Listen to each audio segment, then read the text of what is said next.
श्यामू अपने गांव का दबंग और होशियार आदमी है। गांव के ज्यादातर लोग उससे डरते हैं। श्यामू की बीवी प्यारी, सीधी सादी और भोली भाली है। वह आसानी से उसे पागल बना देता है। सुबह सुबह श्यामू हड़बड़ी में घर से निकलता है। मीना बोली, रमेश भैया बता रहे थे कि कल आप फल वाले को गले से पकड़कर धमका रहे थे। क्यों गरीबों की हाय लेते हो? क्या मिलता है आपको इन सब से? श्यामू बोला, तुम अपने घर के कामकाज से मतलब रखो, समझी? ज्यादा दिमाग मत चलाया करो। किसी दिन दिमाग घूम गया ना तो तुम्हें भी सबक सिखाने में वक्त नहीं लगेगा। मीना बोली, मैं तो बस। श्यामू बोला, चुप, बिल्कुल चुप, चुप रहो। और घर से निकल जाता है। बेचारी मीना चुपचाप सब कुछ सहती रहती है। कुछ दिनों से श्यामू सज धज कर घर से निकलता और पूरा दिन गायब रहता। मीना बोली, मैं कहती हूं, आजकल आप पूरा दिन कहाँ गायब रहते हैं? यह ठीक नहीं है। श्यामू बोला, तो मुझे सही गलत ना ही समझाओ तो अच्छा है। रहना है तो रहो, नहीं तो जा सकती हो यहां से। मीना बोली, हाँ हाँ, जा रही हूं।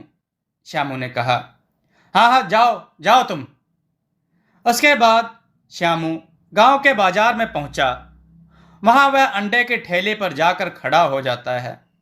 श्यामू बोला, ओ भाई, जरा 20 उबले हुए अंडे लाना तो, जल्दी, मुझे एक जरूरी काम पर जाना है। ठेली वाला बोला, श्यामू भैया, आपने पिछले 2 महीने से कोई पैसा नहीं दिया है। आप पहले वो चुकता कराए।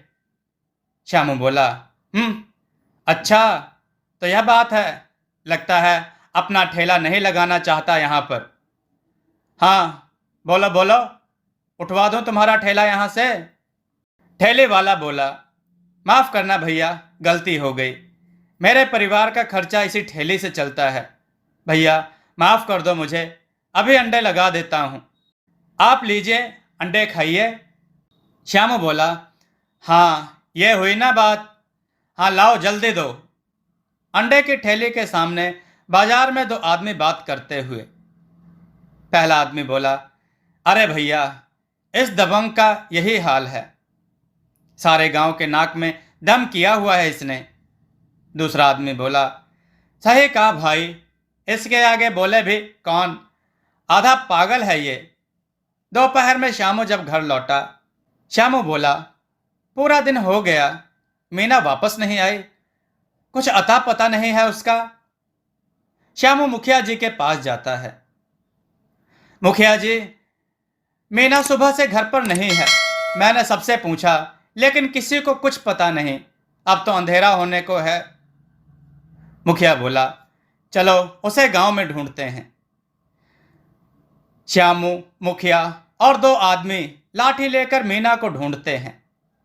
नदी के पास मुखिया जी ने कहा, अरे ओ नाविक भैया, तुमने यहां नदी के आसपास श्यामू की लुगाई यानी मीना को कहीं देखा है क्या? नाविक बोला, नहीं मुखिया जी, मैंने नहीं देखा। आज तो यहां गिनती के केवल 4 ही लोग आए हैं।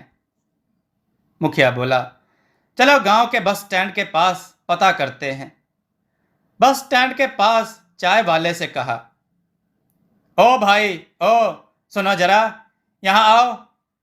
तुमने आसपास श्यामू की लुगाई मीना को कहीं देखा है क्या, किसी बस में चढ़ते हुए?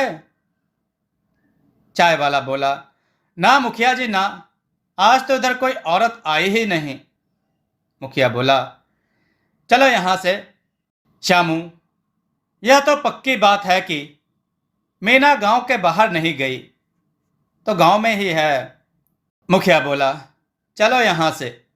श्यामू, यह तो पक्की बात है कि मीना गांव के बाहर नहीं गई है, गांव में ही है। श्यामू ने कहा, मुखिया जी, मैंने गांव के हर आदमी से पूछ लिया, लेकिन किसी को कुछ नहीं पता। मुखिया बोला, कहीं कुछ गलत ना हो गया हो। इससे पहले कि देर हो जाए, तुम जल्दी जाकर थाने में रपट लिखा दो। श्यामू भागकर थाने जाता है। श्यामू बोला, साहब, हमारी बीवी सुबह गई थी, अब तक घर नहीं आई, आप उसे ढूंढ दो। कांस्टेबल ने कहा।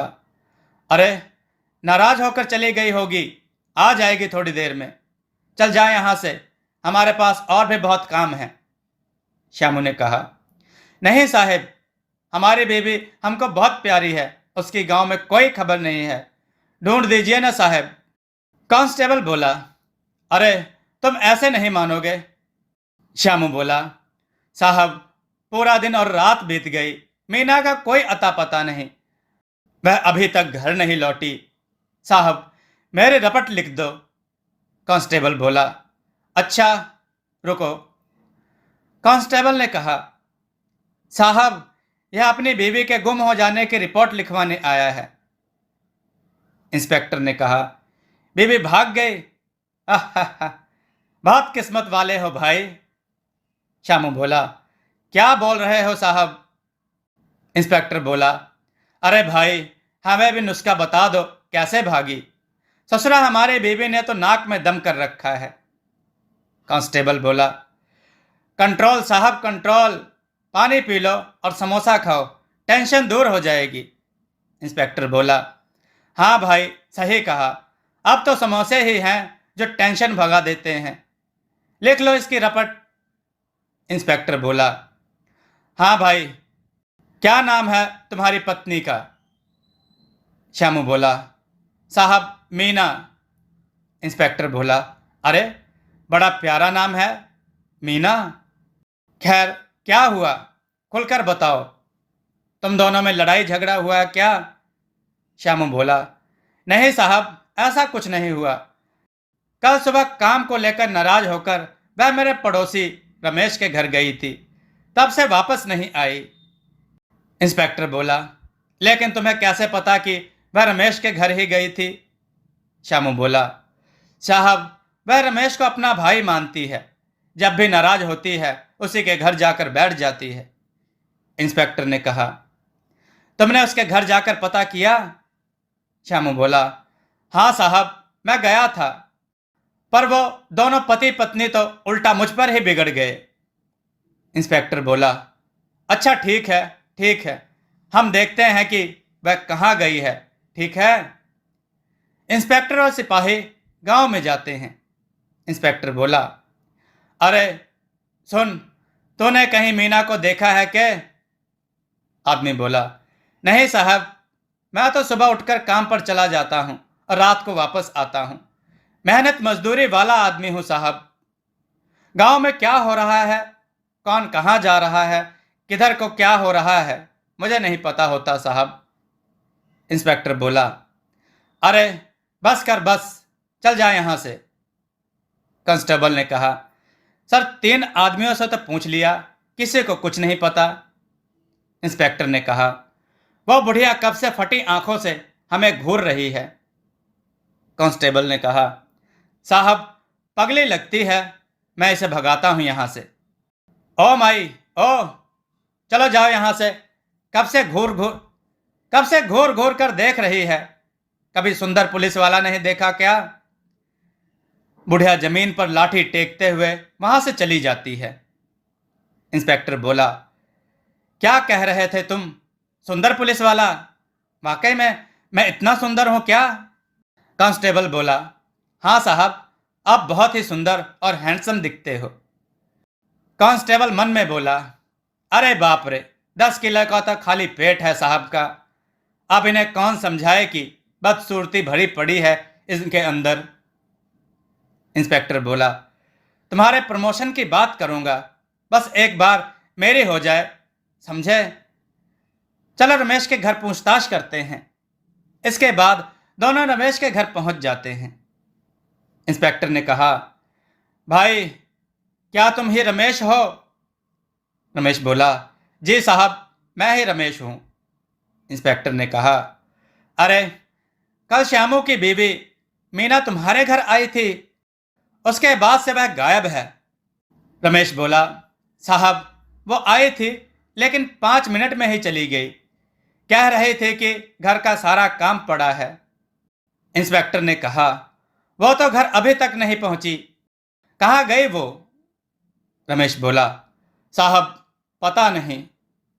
इंस्पेक्टर बोला, श्यामू का कहना है कि तुम और तुम्हारी पत्नी दोनों मिलकर उसे श्यामू के खिलाफ भड़काते रहते हो। रमेश बोला, नहीं साहब, बिल्कुल नहीं, हम तो उसे समझा बुझाकर वापस भेज देते हैं।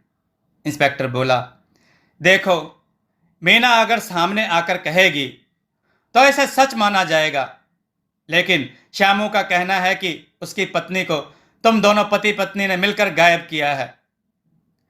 कसम समोसे की, बचना मुश्किल हो जाएगा तुम दोनों लोगों का। रमेश बोला, साहब मेरा यकीन कीजिए, हमने ऐसा कुछ नहीं किया।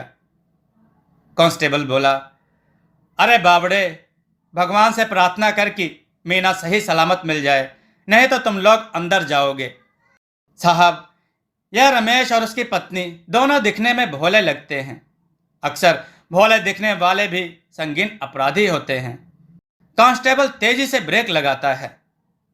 कांस्टेबल बोला, बुढ़िया फिर तो आ गई, अभी मर जाती तो दिखाई नहीं देता क्या? बुढ़िया घूरने लगती है। कांस्टेबल बोला, अरे अब इस गाड़ी के सामने से हट ले। बुढ़िया बोली, मैं भूखी हूं। कांस्टेबल ने कहा, अरे तो क्या हमें खाएगी? बुढ़िया बोली, 2 दिन से कुछ नहीं खाया साहब। इंस्पेक्टर कांस्टेबल से इशारा करता है। कांस्टेबल खाना लेकर आता है। बुढ़िया जल्दी जल्दी खाना खाती है। इंस्पेक्टर बोला, तुम इसी गांव में घूमती रहती हो ना? श्यामू की बीवी मीना को कहीं देखा है क्या? बुढ़िया ने सुनकर अनसुना कर दिया। कांस्टेबल बोला, ओ माई ओ, सुनाई नहीं दिया क्या कि सर ने क्या कहा? अरे तुमने श्यामू की बीवी को कहीं देखा है क्या? बुढ़िया ने ना में सिर हिला दिया। इंस्पेक्टर बोला, मेरी तरफ देखकर कहो। बुढ़िया बोली, मीना श्यामू की बीवी नहीं है। कांस्टेबल बोला, क्या मीना श्यामू की बीवी नहीं है? यह क्या कह रही हो? अरे दिमाग फिर गया है क्या तेरा? बुढ़िया बोली, कहा ना कि मीना श्यामू की बीवी नहीं है। बुढ़िया लाठी टेकती ही वहां से चली गई। कांस्टेबल बोला, सर यह सचमुच की पागल लगती है। इंस्पेक्टर बोला, कोई तो बात जरूर है जिसने कहा कि मीना श्यामू की बीवी नहीं है।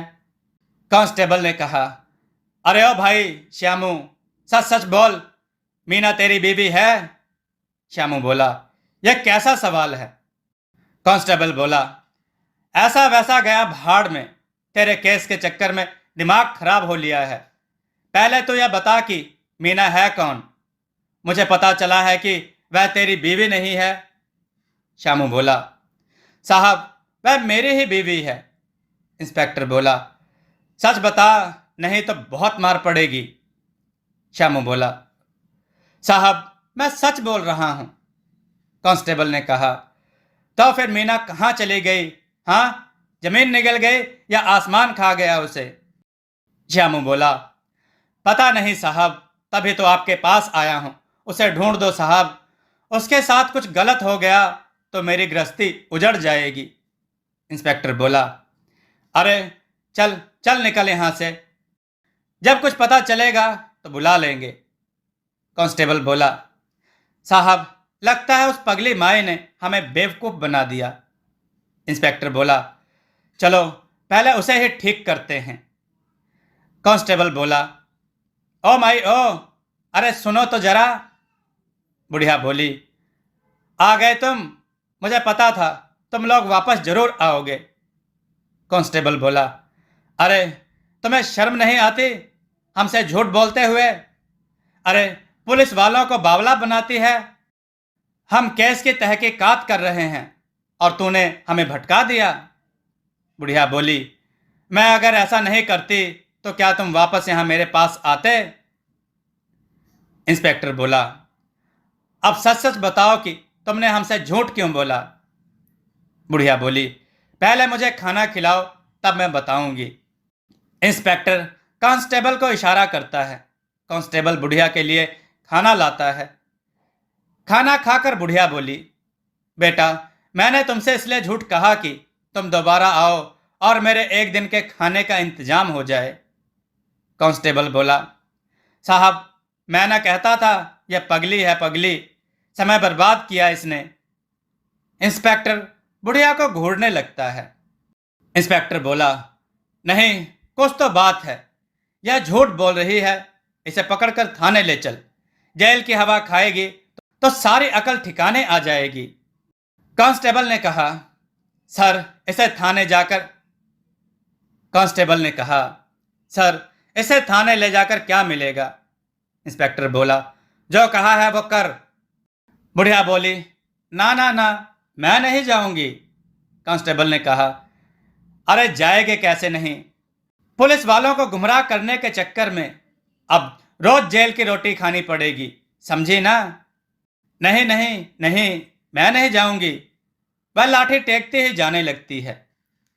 कांस्टेबल बोला, अरे माई, हमें बेवकूफ बनाया है तुमने, ऐसा थोड़े ही ना जाने देंगे। बुढ़िया बोली, मुझे जाने दो। इंस्पेक्टर ने कहा, तो सच सच बताओ, मुझे पता है खाने का तो बहाना है, तुम मीना के बारे में बहुत कुछ जानती हो, हमें गुमराह कर रही हो, कहीं तुमने किसी के साथ मिलकर उसको? बुढ़िया बोली, नहीं नहीं, मैंने कुछ नहीं किया, और खाना उठाकर वहां से चली गई। इंस्पेक्टर और कांस्टेबल दोनों छिपकर बुढ़िया का पीछा करते हैं। बुढ़िया जंगल में बनी एक झोपड़ी में चली गई। झोपड़ी में से एक औरत के रोने की आवाज आने लगी। कांस्टेबल ने झांक कर देखा, उसे बुढ़िया और रोती हुई औरत की परछाई नजर आई।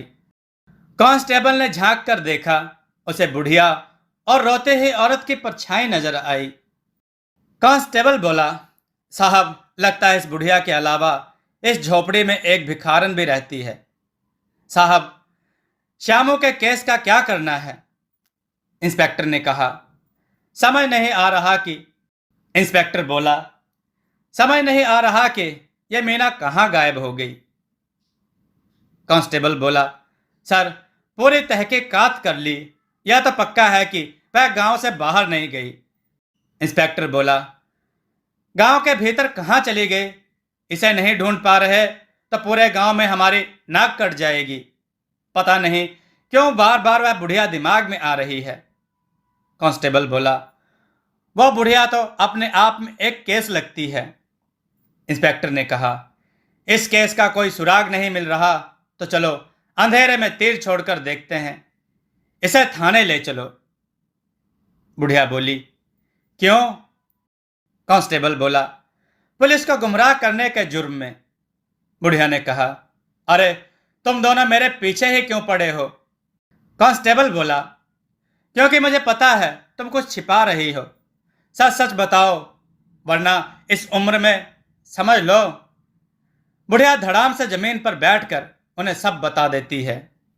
अतीतावलोकन वह करवाती है।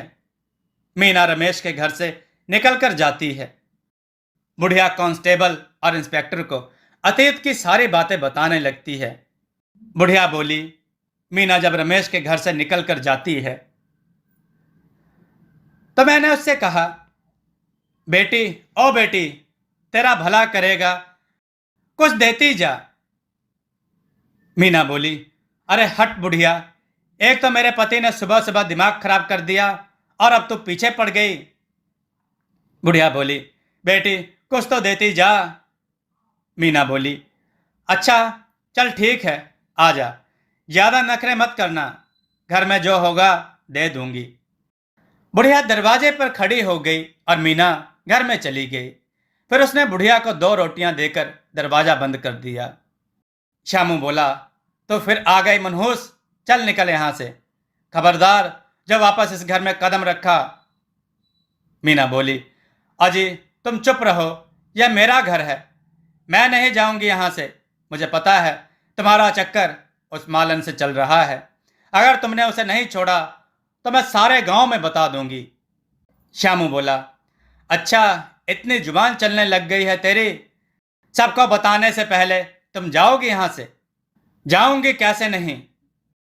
बुढ़िया ने खिड़की में झांक कर देखा, श्यामू ने मीना को खूब मारा और घर से बाहर निकाल दिया। श्यामू बोला, अगर इस बार घर वापस आई तो तुझे और तेरे भाई रमेश को जान से मार दूंगा। तेरा गला दबाने में मुझे 1 मिनट नहीं लगेगा। भूल कर भी इस घर की तरफ देखना मत, और खबरदार जो किसी को कुछ बताया तो। मीना दरवाजे के बाहर खड़ी होकर रोती रही। बुढ़िया बोली, बेटी, इस राक्षस के साथ रहने से अच्छा है कि तू अपने मायके चली जा। मीना बोली, गई थी 2 बार, पर मेरा भाई वापस यहीं छोड़ गया। बोला कि तेरे पति का घर है, अब तुझे यहीं रहना है, फिर दोबारा मायके नहीं आना। बुढ़िया बोली, अब कहाँ जाएगी बेटी? मीना बोली, इसे पता चल गया कि मैं यहाँ हूं तो यह मुझे जान से मार डालेगा। बुढ़िया बोली, चल बेटी, तो मेरे साथ चल, किसी को कुछ नहीं पता चलेगा। तब इंस्पेक्टर बोला, यह श्यामू बड़ा चालू निकला, अपनी बीवी को खुद ही डरा धमका कर भगाता है और इल्जाम रमेश पर लगा दिया ताकि वह पत्ता भी साफ हो जाए और खुद मालन के साथ मजे से गुलछर्रे उड़ा सके। दोनों बुढ़िया की झोपड़ी से मीना को लेकर थाने पहुंचे। वहां दूसरा सिपाही श्यामू को भी ले आया। मीना को देखकर श्यामू बोला, अरे मीना, तुम कहाँ थी? मेरी तो जान ही निकल गई थी। पूरे 2 दिन से गायब थी। मैं तुम्हारे बिना कैसे रहूंगा? मीना उसे देखते ही रोने लगी। कांस्टेबल बोला, अरे अब तो यह नौटंकी बंद कर, हमें सब पता है। श्यामू बोला, साहब आप क्या कह रहे हो? कांस्टेबल बोला, तेरे दिमाग का पूरा खेल हमें अब समझ में आ गया है। अपनी पत्नी को मारकर भगा दिया और जानबूझकर हमारे पास रिपोर्ट लिखवाने आया। अब तो तू खुद बोले तो अच्छा है, नहीं तो सारी इज्जत यहीं निकाल दूंगा। इंस्पेक्टर ने श्यामू को जोर से 2 थप्पड़ लगाए। श्यामू बोला, साहब मुझे लगा कि मीना को ढूंढने में 2-3 दिन तो लग ही जाएंगे। उसके बाद मैं इसे चरित्रहीन बताकर छोड़ दूंगा और गांव में मेरा मान बना रहेगा। कांस्टेबल बोला, और तू मालन के साथ मिलकर गुलछर्रे उड़ा पाएगा, उल्लू कहीं का? इंस्पेक्टर ने कहा, पर तू ये भूल गया कि कानून भी है। अब घरेलू हिंसा और अपनी पत्नी को धोखा देने के जुर्म में जेल में आराम से रहेगा। मीना, अब तुम्हारा अपराधी जेल में ही सड़ता रहेगा। तुम किसी बात की चिंता मत करना।